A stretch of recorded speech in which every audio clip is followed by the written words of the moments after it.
So yesterday we were going to do this top 5 Big 12 NFL draft prospects. So I'll go through the conferences and do this intermittently. Now, look, if Saban's replacement is hired tomorrow, I will have a top 5 list of the best 5 people to replace whoever that is at the place that they are. And then we'll do that for, the inevitable chain of who replaces who at where, because whoever replaces Saban is going to be replaced at their place. And then that place is going to have to hire somebody unless they just elevate a coordinator and then we can be done with it. But or hire somebody who's not currently coaching right now. But top 5 Big 12 NFL draft prospects, and I will throw out an honorable mention here. I did not put him on here, but Josh Newton, cornerback at TCU, is like he would be 5A, but I just couldn't get him on here, and I could have just done all 5 from Texas, but I didn't want to do that. So number 5.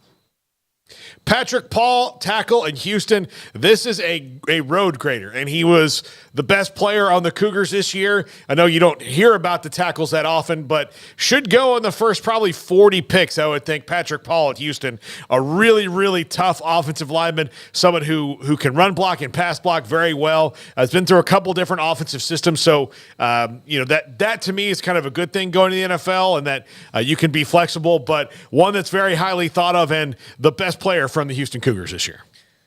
Yeah, I mean, Willie Fritz is going to have some things to work with. They're resetting that program in so many ways, and he should have Patrick Paul. And I don't know about Patrick Paul's going to the NFL. He's in the draft. Right. He'll have that to market what they're doing moving forward and to build off of and using recruiting. So, yeah, that's a nice thing to have as he moves in there, is to have the NFL stuff to use as ammunition in the recruiting brochures, and have a recent draft pick from the program that you can sit there and point to with the graphics team, social media, and all that when the time comes.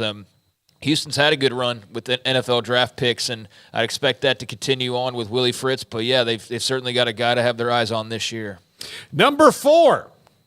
Byron Murphy at Texas. I went back and forth. You could have done / Tavondre Sweat. I just think Tavondre Sweat, because he's so big, sometimes those guys have long lives in the league, like Gilbert Brown and Ted Washington and Vince Wilfork, who, I mean, he certainly reminds me of those guys physically in his performance at Texas, and we'll see. But Byron Murphy, to me, as far as the modern defensive tackle goes, this is the guy who people are looking for, and super athletic, can move around the line, do a lot of different things, and just he's cat quick off the ball. Really a tough player. You could swap him and Tavondre Sweat out, or I could have slashed it, but this, to me, I think just because of the way his body type is and the way that pass rushing is a little bit more important now than it ever used to be, Byron Murphy may be more of the fit here in the top 5 prospects. I love that he's a disruptive, active. He can both stop the run and also has the ability. I think he'll get some sacks in the NFL. Yeah, I do too. Number 3, this is a cornerback in TJ Tampa, Iowa State, who is one of the best tacklers in the secondary. He is just a dog in coverage. You cannot just bet that you're going to get open on him.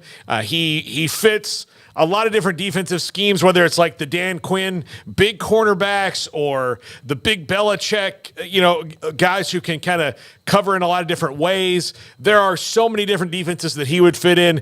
He's not going to be maybe a first-round cornerback because there's probably 3 guys ahead of him in that, and this probably came down to him and Josh Newton. I think TJ Tampa, in my opinion, is just a little bit more NFL-ish right now, but I love TJ Tampa from Iowa State, and I think he will be a very good NFL player.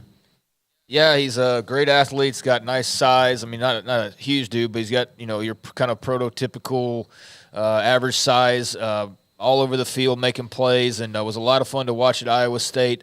Sat out their bowl game, obviously, to start getting ready, as you don't blame guys for doing that these days. But, man, what a great player, and one that I know they'll be able to probably, with Matt Campbell, they're find some replacements sooner rather than later. But that was one of their better players this not only past year, but past couple of years. And, he's going to have a great pro career, I would think. Number 2, Tyler Guyton, offensive lineman from Oklahoma. He'll be maybe a first-day pick, definitely a second-day pick, and an early second-day pick. But the best offensive lineman on the Sooners this year. It's going to be a gigantic hole for them to fill there. I'm sure they'll do it fine. But, Craig, you know how good this guy's been over his career at OU.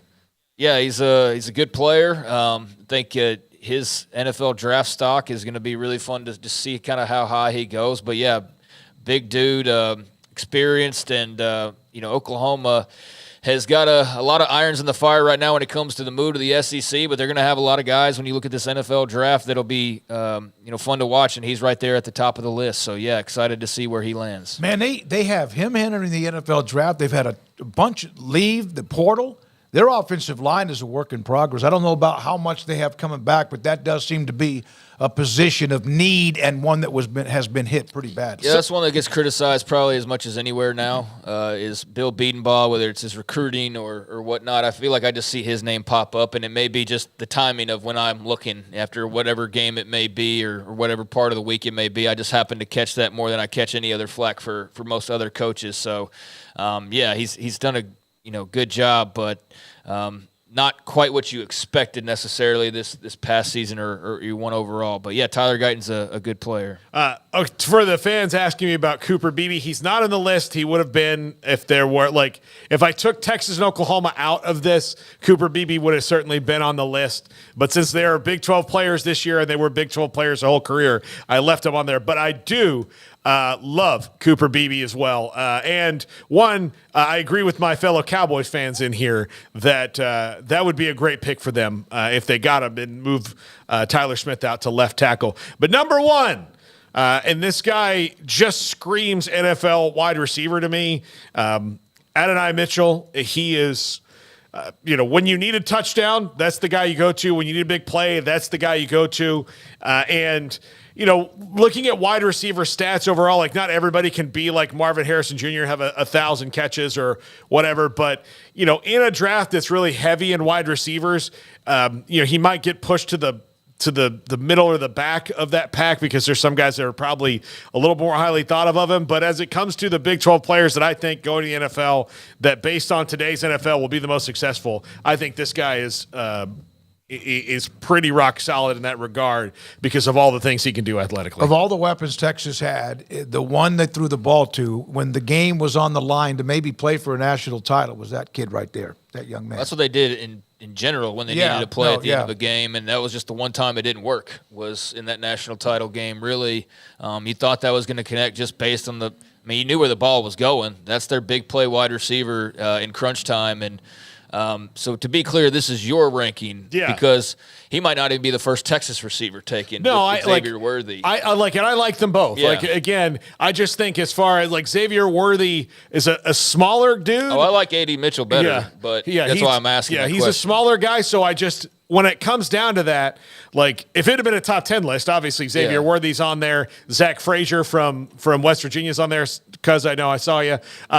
Those guys are on there. But when you're doing a top 5, it's tough. And I picked him because of the size plus the kind of different things he'll be able to do. But Xavier Worthy can go and be a kick returner for somebody next year and just run go routes and probably be in the Rookie of the Year conversation if he gets the right system. He might be a special teams player. But yeah, because he is a smaller guy, so I think that when that translates to the NFL, sometimes the defensive backs, they're just so much bigger. You don't.